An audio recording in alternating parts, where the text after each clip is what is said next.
welcome everyone to our second episode of This Week on the Courts. This is Tennis 605, and my name is Jesse Daw, Executive Director of Heather Family Match Point, and I'm here with two really landmark coaches here in South Dakota. On my left here, I have Don Barnes from O'Gorman, and on my right, Tom Krueger from Sioux Falls, Lincoln. So, welcome to the show. Thank you. Yeah. I'm going to start with you, Don, because you have quite some time coaching tennis here in South Dakota. I know when I was a junior playing at Lincoln, you were coaching at O'Gorman. So tell us a little bit about yourself and how long you've been coaching tennis and how you got involved in that. Well, actually, I was a kind of a multi-sport athlete in school, high school and college, and then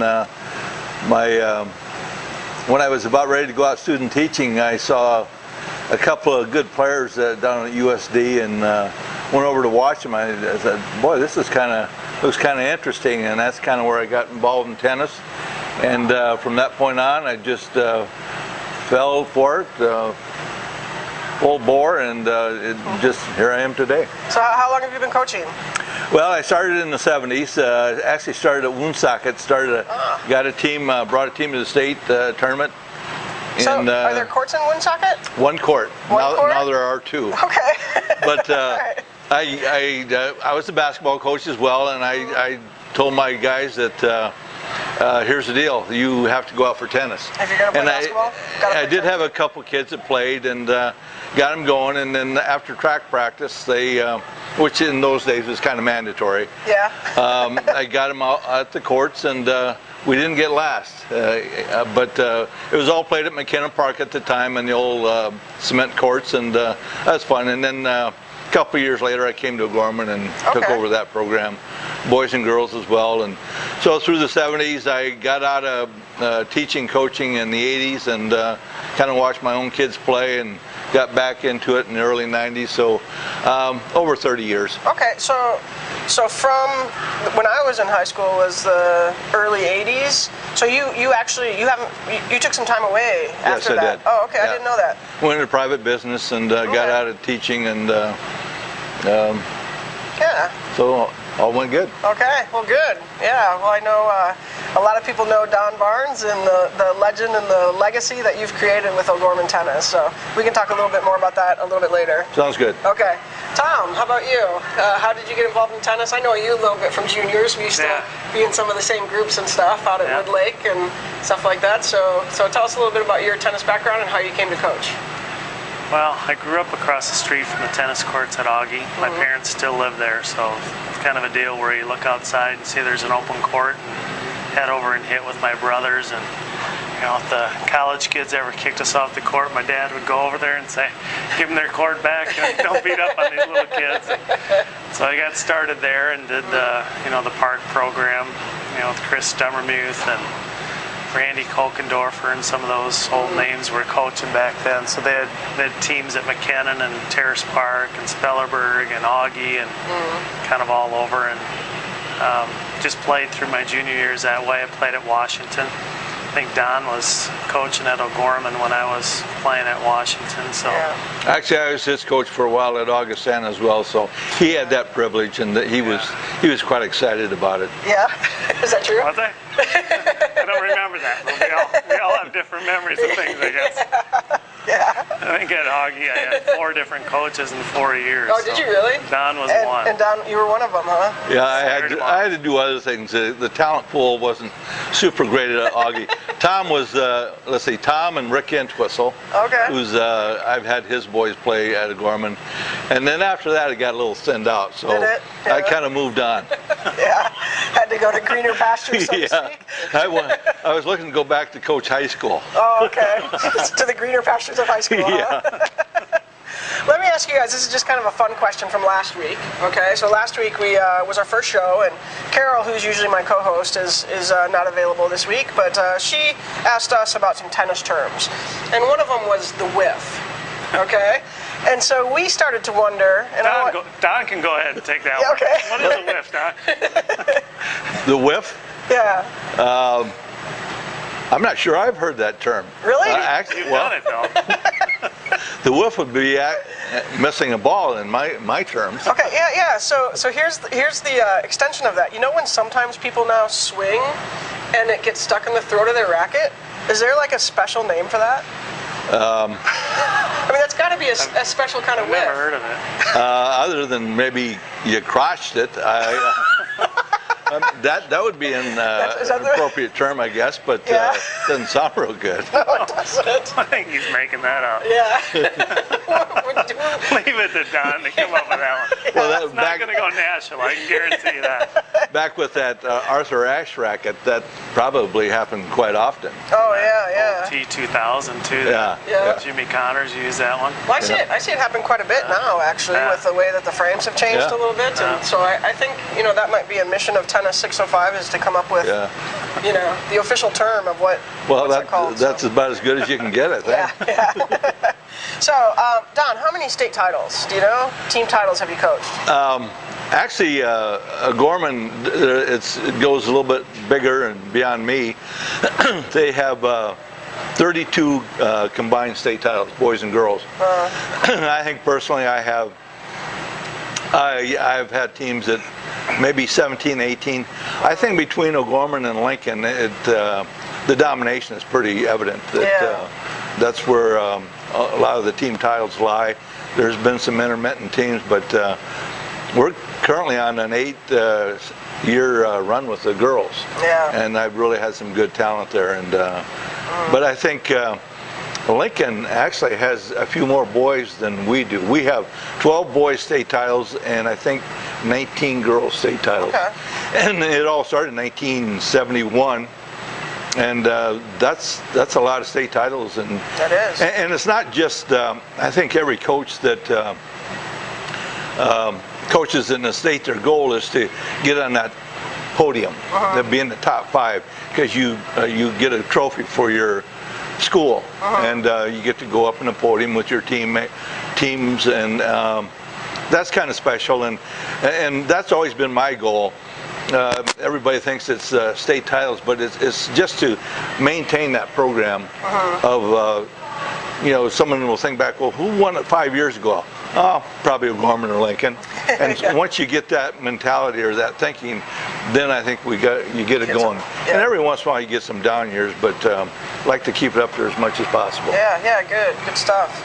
How about you? Do you have a good sense of titles for Lincoln there, and kind of the historical question? I mean, I know I've got 5 with the girls and 1 with the boys, but if you go to Lincoln, they've got all the banners of all their sports, and tennis is by far the top one in the school. Oh, that's great.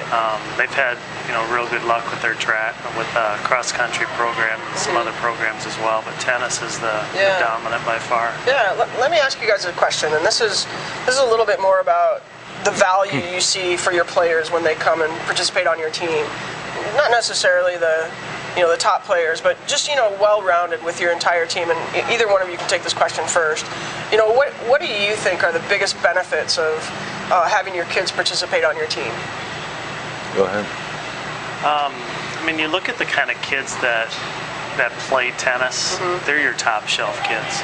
And I look at just this year, the numbers of, I think I've had 1 player sick, but everybody else that's missed a match, it's been academic. They're going on choir things. They're involved, and they're super smart kids. They're going to national math competitions. They're just amazing kids. And I think the dedication that it takes to really be a good tennis player appeals to those smarter kids and the high-level kids. And rarely do you have problems with behavioral, activity violation type things, because these kids are just, they're so busy doing the good things, the quality things, that that's what we are lucky enough to see in our programs.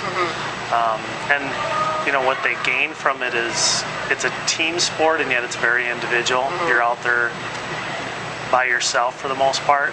Sometimes you have a doubles partner out there with you, but it really appeals to those kids that are self-motivated. They've got the confidence in themselves to be out there on the court. You've got everybody watching on the sidelines, and it's you. You know, you aren't hiding behind the rest of the soccer team, basketball team, football team. It's you, and every mistake that you make is you, and every quality shot you make is yours.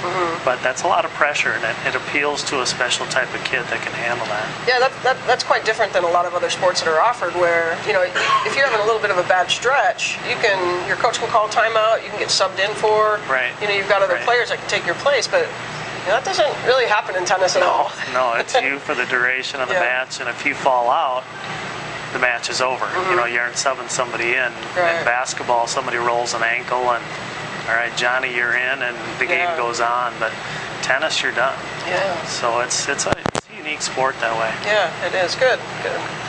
I always start every season, and I say, all right, how many kids out here have a 4-point average? And are there any B players out there, B student players? And every once in a great while, I get maybe one way in the back. I bring them up and I high five them because I'm the only other B student out there. I think the other thing that goes along with the sport is the tradition, the family that we've kind of brought along the way. And back in the 70s, I've had so many kids that I coached that in the past number of years here, I've coached their kids as well. Yeah. And so when it gets to the point where it's you go into their grandkids, then it's probably time for me to step back. I think that's one thing that I really like about tennis too. I mean, we talked a little bit about that it's you that's out there. But I think that the community that we build around tennis is pretty unique, because I think there is a connection between generations with tennis. And whether that's, obviously your high school teams are your high school age players, but you come out and you play with other people, and you can play with people across different generations. It's not like basketball where someone might be too physical for the other. You can kind of match up across ability, and I think it really does connect people across generations. And there's a lot of friends across the state, other teams. Even my son played in juniors with Kevin Dobbs, who's his two boys play for Lincoln, and they're no strangers out there. Everybody knows everybody through summer tournaments and all across the state as well. Yeah. You look at the matches when we're playing O'Gorman or Washington. The kids, when they're done playing, they're sitting with other O'Gorman, Washington, Lincoln kids. You've got your teams, you've got your shirts, obviously, and you're playing for your guys, but these guys hang out with each other all the time, and they're good friends because of the summer programs. And they'll play. I know Lincoln guys that play to the O'Gorman guys in summer tournaments, and there's just a lot of really close families, close kids in the state, and that's cool to see. It is cool to see. I really like that. Yeah. Now I want to just bring up the fact that you were an award winner for USTA Northern. You won the section's No Cut High School Coach Award. Were you surprised by that, and what did that mean to you? And can you talk about a little bit your program and the no cut policy that you have? Yeah, I was really honored to get that. It was a neat deal. And I think across the state of South Dakota, I'm not so sure that there is a school that cuts that I know of. I think everybody is basically a no-cut coach. And I think that speaks highly of our state and the philosophy that we have. But you look at, people that are our age and even older. You see people out here playing today that are even older. That's our goal. We've got high school kids, they can start playing as early as 7th grade. And we'd like them to be lifelong tennis people. Yeah. And you want them to be loving the sport and being able to play. And you always hear that Michael Jordan got cut from his high school team, and he did okay as his career went on. But you don't want people to be turned away from the sport just because, we just want 12 guys, and after that, everybody else, see you next year. So, right now I've got 35 guys out on my team, and we try and get everybody at least when we're playing the in-town schools in Brandon, we try and get everybody matches that we can, and it makes it meaningful. And the kids feel like they're actually playing for their school instead of just doing exhibition matches or whatever. You're actually competing for your school even when you're at that lower level. And hopefully they're still out here bombing away at 70 or 80. Yeah, that's fantastic. I mean, I think that is a wonderful award, and congratulations to you again on that. And yeah, it's just, I think when you talk about your numbers, how we don't have a specifically a no-cut policy, but we are restricted in the sense that for two reasons. Number one, our population at O'Gorman is in that 700 range, so we don't get huge numbers, and it seems nowadays there are was mentioned earlier, lacrosse and curling. I mean, there's sports for everybody. Right. And there's a lot of pulling, and it seems like every sport now is almost year-round. And if you want to be good at it. So, and the other reason is we use a public facility to practice and play. And we're very fortunate enough to be able to play at McKinnon. But when when there are people that want to come up and play, we have to leave. We leave two courts open, so we can't have huge numbers in that 30 area to basically hog all those courts, because we have to be cognizant of the general public, and if they want to play, we have to, unless we have a match. And I think with tennis, again, it's one of those activities where the people can play for a lifetime, and they can start at any age, and really get a sense and a feel for the game. And the high schools in Sioux Falls, I know, are so important to helping people develop those foundational skills as well. So we're going to take a little break here. We've had a chance to talk with Don and Tom a little bit here, but we're going to come back and we're going to talk specifically about the upcoming state high school boys tennis tournament, and we'll be talking about some of the top players and expectations and what we hope the tournament results in. But we will take a short break here. Thanks. You've worked hard all year. I need you to bring it, dig down deep today, because today everybody plays. Everybody plays. Everybody plays. Everybody plays. Play. When we first learned to work together, it was through play.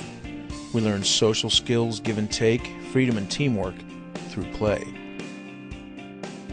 There's no age limit on play, no skill level required. Play It Again Sports knows play. We buy and sell new and quality used sports and fitness equipment for less, so everybody can play.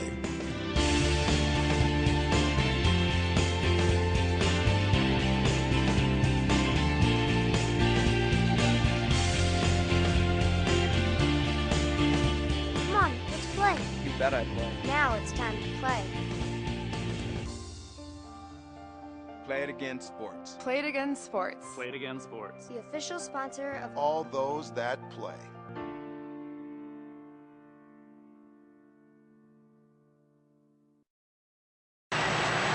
Tennis fans, welcome back to Tennis 605. Again, I'm here with Don Barnes, coach of O'Gorman High School, and Tom Krueger, coach of Lincoln High School. So we're going to talk a little state high school tennis here. First of all, I think between the three of us, we've been involved in high school tennis in the state. Let's talk about just a few favorite memories before we talk about this year's tournament coming up. So, Tom, do you have a favorite memory? As a player or coach or spectator? I've got one. Oh, okay, all right, let's hear it, Don. About 4 years ago, we were in the middle of our run. As I mentioned earlier, we were on an 8 consecutive state championship run with girls tennis. And about 4 years ago, we were playing in Sioux Falls, and I had a young gal by the name of Mary Billion who overslept, and she got defaulted in doubles. And I was having more than a panic attack after I heard that, and this is the end of it. We're done. We're through. Well, come to be, we just kept plucking away, and I even congratulated Jason Olson, and that was very difficult to do, to shake hands with him and say congratulations. The day before, this was on Friday. Then on Saturday, we kept kind of pecking away again, and I think, geez, we still have a shot at this thing, and we pulled it out by 4 points and kept the streak going, and that was probably something that I will never forget. And Mary Bain is a great gal, and gave her a big hug before, even right afterwards, but it was just one of those things that sometimes when you play a tournament in Sioux Falls, I almost like it better when we're playing out of town because we have control of all of our kids. In Sioux Falls, they're all sleeping in their own beds and they're responsible for getting themselves. We have 3 different locations, and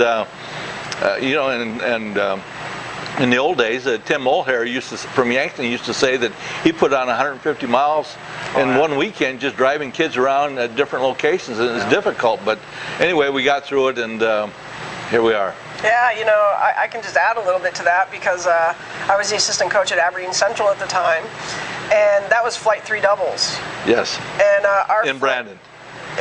What's that? No, it was at Washington, I think. Yeah, at that time, yeah. Yeah, but our team won the state title that year for flight 3 doubles. So I think that your number 3 team was definitely, we were I don't want to put my players down, because our players were really good. We had a senior, Sam Kinder, and a freshman, Erica Hansen. Yep. And they ended up, they were in that half of the draw and made it to the finals and won the tournament. So. Well, belated congratulations. Thanks a lot. I didn't know who won it. It didn't really care. Well, it mattered to us. It mattered to us. So. Now the secret is out, I guess. It's been in a bag for 4 years for me. Yeah. Yeah. How about you, Tom? Any favorite memories? Probably not specific ones. I just remember we had a run of 5 when I was coaching with the girls back in the late 90s, early 2000s, and I remember the first 2. Well, the one before the one that we won, I think O'Gorman won it by, it wasn't much. I mean, like maybe 20 points, which when you look at getting maybe 600-700 points, 20 is pretty close. And O'Gorman won that one, and then the next year we beat them by like 7 points, came down to the last match, doubles match. So I remember those 2 as being really fun, just because you didn't know going in. I think the year that you guys won that, we were undefeated during the season, and yet you get to the state tournament, the points are totally different. Right. It's a different ball game once you start throwing in the different points for the different flights, and it becomes a different type of competition. So it was exciting. Yeah, and there really is in many state tournaments a lot of excitement on the last day. Pretty much, Don talked a little bit about early in the tournament you're at 3 sites, but on the last day you're pretty much down to 1 site, and there's a lot of stuff going on, a lot of spectators, and there can really be a lot of excitement. Oh yeah. Yeah. Well, I think for coaching, to me, it's like 3 days of a non-violent war. I mean, it's just a lot of stress and a lot of anxiety through that for not just yourself, but for your kids and their parents. You see your parents agonize, and there's so many teams there. It's an exciting time, but yet there's a lot of stress with it. Yeah. So we're coming up to that here in a few days. Are you getting ready for that stress? Yeah, actually, it's kind of like you have to do exercise to get ready for it, because you do a lot of walking, and I think after the tournament you have this withdrawal, this relief, and then a few days later you're ready to go again. But it's not easy. Yeah. Well, let's take a look at this week's tournament coming up. How would you guys sort of characterize your impressions with your team coming into the tournament? Where's your team mindset at, and who do you expect to kind of shine, not necessarily just on your team, but in the state? Well, Lincoln's going to win it. I mean, that's a given. I mean, he's the favorite by far, and actually this year there's going to be a lot of landmines out there. I think there's players all over the state that can kind of come in and different teams. Yankton's got a few. We didn't play Yankton this year, but I think they have a couple people that could upset somebody here and there. But I think. Who are some of those players? Do you know their names? Or there's a Fanta kid from Yankton that beat Kanan Nelson from Mitchell just a week or so ago. Rockney had a couple of good wins too, didn't he? He beat Sursasimo from Mitchell at number 1. Why I would say Lincoln is still the favorite is because of what Tom mentioned earlier, the weighted flights. The first flight through 6, ascending order and point-wise, and Lincoln is very strong at 1 and 2 singles and 1 doubles, and that's going to garner them a lot of points. Big points. But with my team, I like my team as well. There's an old coach that always used to say at jump ball clubs, he'd say, the good news is they're all back. All my players will be back next year. I don't graduate anybody, so we're pretty young. You are pretty young. But he would also say the bad news is they're all back. So we have to continue to get better. But I do like our team. Sam Heckman has struggled at times this year at number 1, but he's a fighter and he will continue to play hard. And right on down the line, we have 3 juniors and 3 junior high kids comprise our team, and we think we're a strong tournament team, and we're hoping to be in that top 5, and I'm pretty confident that we will. Okay, good. All Got right. a lot of depth at O'Gorman too. I mean, you look at Michael Youssef at number 6. Yeah. Who's an amazing player. To have somebody that young, 7th grader, coming in and being that good. Wow. And that shows what kind of depth they've got at O'Gorman. Yeah. So this is his first high school tournament coming up.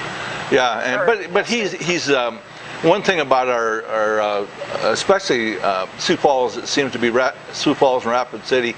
The young kids they're pretty well.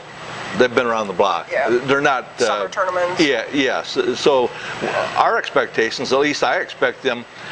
Cade Damgard plays number 3 for us. He's an 8th grader. Will McDowell, an 8th grader at number 4, and Michael Youssef at number 6. These kids have been around the block. They know it. They might not be as big or strong as some of the, say, Mitchell kids. They're not football players and they're not basketball players, but they're good competitors. I look forward to the number 1 singles because it's, I mean, there's 8 to 10 just super solid players, and it's a wide open field. You know, Yeah. Caleb at Lincoln is tough. You've got, you know, we already mentioned the Yankton Rockney kid. He's Right. playing really well. Chuck Tang. Chuck Tang is amazing. He's a lefty, which those darn lefties. Yeah, but You know, they get in there, it's a totally different deal playing a Trevelyan lefty. from- Trevelyan has had a couple wins over Chuck. Yeah. And he's playing out at Brandon. And Nate Ackert at Washington is Nate is a tough. player to be considered as well. Washington is real strong at number 1, 2, and 3. They have Cole Benson at number 3, 6'6", a basketball player during the winter here, and they have some good athletes. They're good athletes across the state, but I agree with Tom. Number 1, last year we had Tommy Intwa, so it was kind of, everybody thought he was the guy, and that's the way it happened. He did have competition, but this year it's loaded, and there's a lot of quality there. Yeah. First It's gonna be flight. fun to watch. And I mean, even some teams, some players from outside of the Sioux Falls and Rapid City area, as you were mentioning, Yankton, has a potential player there who could make some waves. Sersasimo from Mitchell. Aberdeen Central's got a nice team. Yeah. They've got some depth as well. They're pretty solid top to bottom. I'm not saying they have a superstar at 1 and 2 yet, but they're kind of like us. They're pretty even from number 1 through number 6. Watertown, Scott Ewald is the coach. They have a solid team. A hustling kid at number 1, and he's the type of kid too that could pull one off if someone's not careful. And Watertown won the state title 2 years ago, right? Yep. So, they at least have some players on the team who have, in the last couple of years, if they were playing a little bit lower in the lineup, at least had that, that experience of getting into the state tournament and putting it all on the line. So. And then Mitchell. I mean, Mitchell's kind of a funny animal. They're not.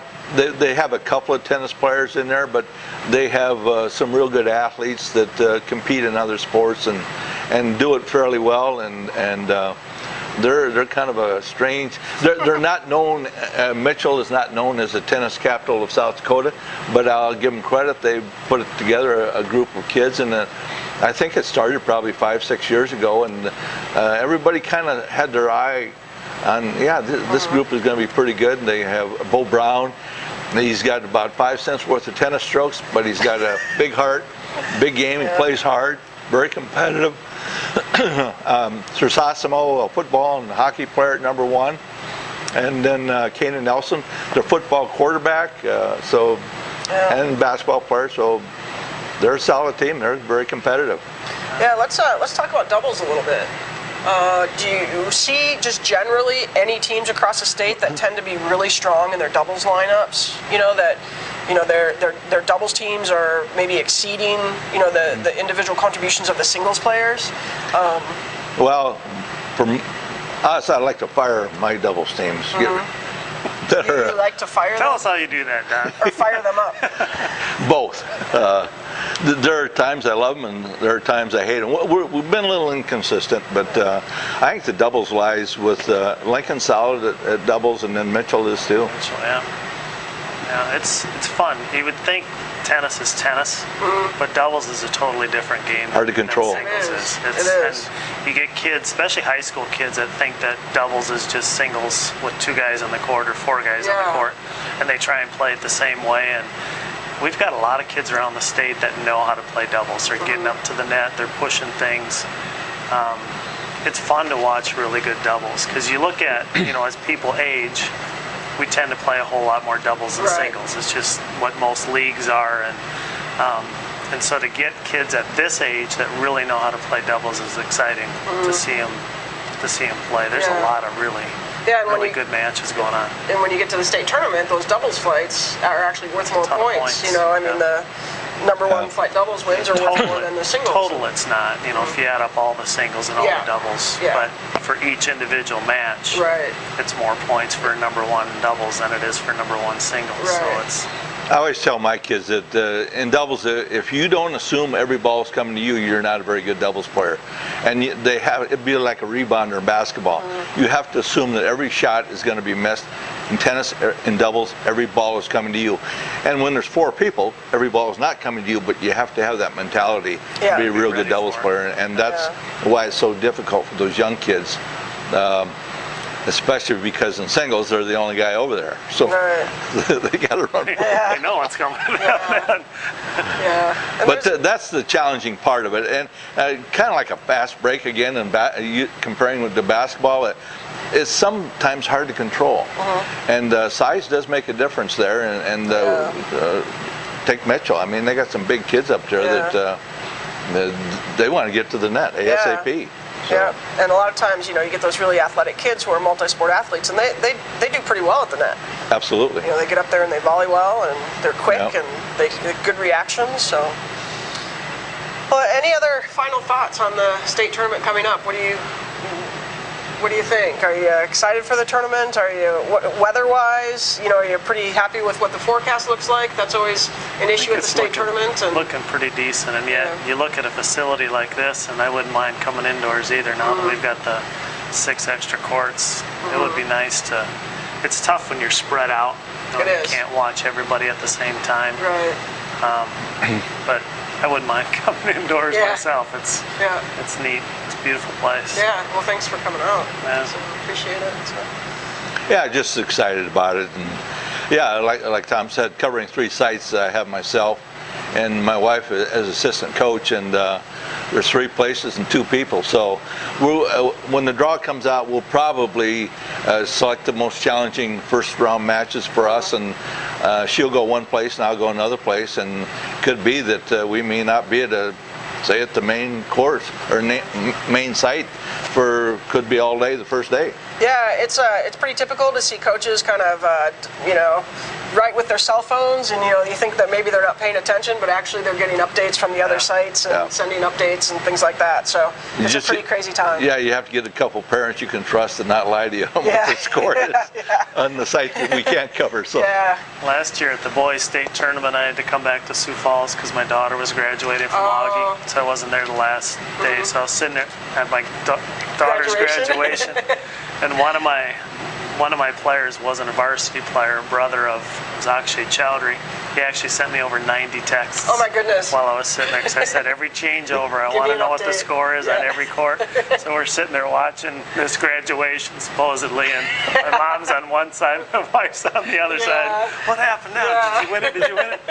So That's great. It's, Well, what actually- we did before cell phones. Actually, we're still, no, thanks for bringing that up, because we're still, Scott and I are holding that against Scott Ewald from Watertown. You actually didn't win that state title last year because you weren't there. Yeah, they're not letting you count that one, it Yeah, sounds like. whatever. Whatever. So, well, coaches, guys, thanks so much for coming on the show today. Really appreciate it. We hope to have you back, sometime in the future if you're willing to come back in the future. Absolutely. And this is all about promoting tennis in the state and recognizing our players and the people who contribute to tennis in South Dakota. And we talked about that community a little bit. I hope that this facilitates the community development as well. So I think we've got great people involved in tennis in the state, and I really appreciate your time and coming on to help us meet our mission there. You bet. Thanks, And Jesse. You bet. Thanks for having us. Yeah, thanks a lot. And we're going to take a little break, and we'll be back with Carolyn Kramer, who is our tennis service representative from the United States Tennis Association. Bargain Bites has a huge supply of refurbished electronics. They're a Microsoft authorized refurbisher. Just look at this. Computers as low as $100 and a wide variety of electronics, all so affordable. Look at these deals. A Dell 4-core laptop, fully tested, only $200. A MacBook, fully tested and ready to go, only $200. Subscribe to the Bargain Bites YouTube channel and get all sorts of great tips from super technician Brendan. Bargain Bites, just east of the airport off Benson Road. Visit them today online at bargainbites.net.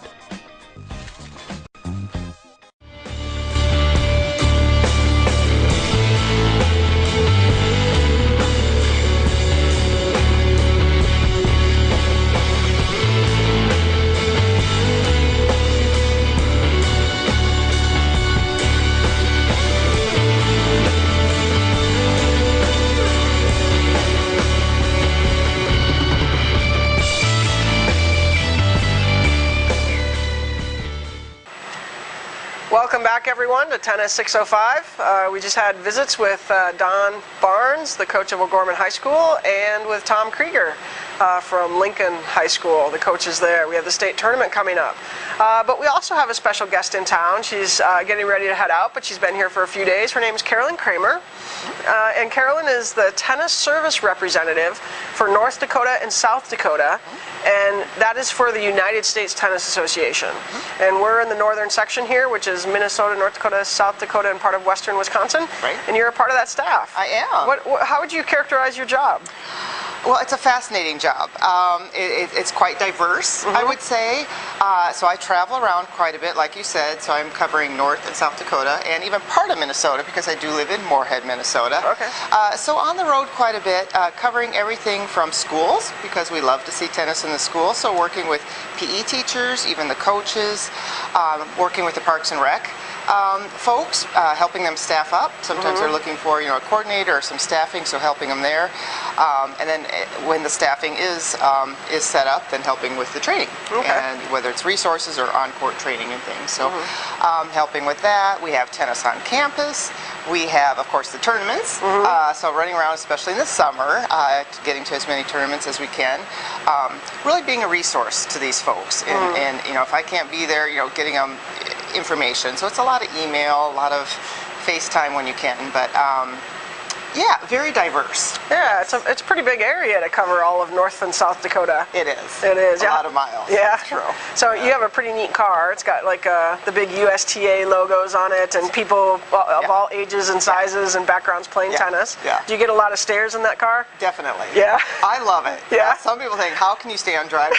I mean, why do you? I'm like, it doesn't bother me. I even forget when I am driving it that, okay, this is what's on the outside. Yeah. People are looking at you, so you better look happy. And so forth. So it's a great car. I love it. It's really good PR, I think. So when I am at events, if people don't know me or know who I am, if I'm kind of around the car, never fails. Someone will come up and say, "Oh, are you at the USTA? I have a question, or can we take a picture by the car?" Right. Something like that. So I've done that. Yes, you have. That's right. So yeah, it's fun. Yeah, it works. I would say. So how long have you been the TSR? A little, about going on 2.5 years. Okay. Yeah. And what do you enjoy most about it? Oh, by far the people. Yeah.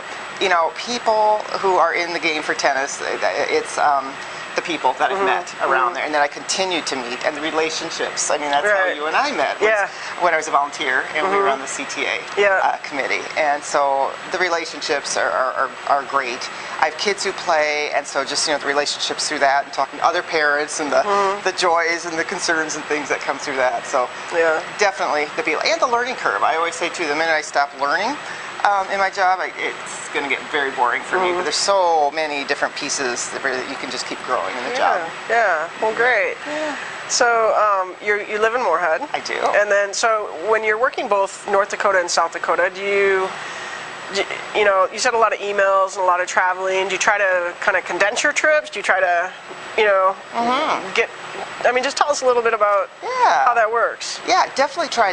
There's requests out there. Can you come to our block party, to our state tournament, to our event, whatever that might be. You try to get there, but you have to be, realistic. So, absolutely. I mean, I carry in my car, in my toolkit, I always have a map of North Dakota and South Dakota. I have things highlighted. It's laminated and everything. So I'm always kind of trying to route out. If I do that, what stops can I make, along the way. So sometimes it's kind of last minute. You're kind of like, hey, I'm coming through. You want to, anything you want to talk about, and we touch base. I did have a request last week. It's a very small town in North Dakota, and they said, can you come out?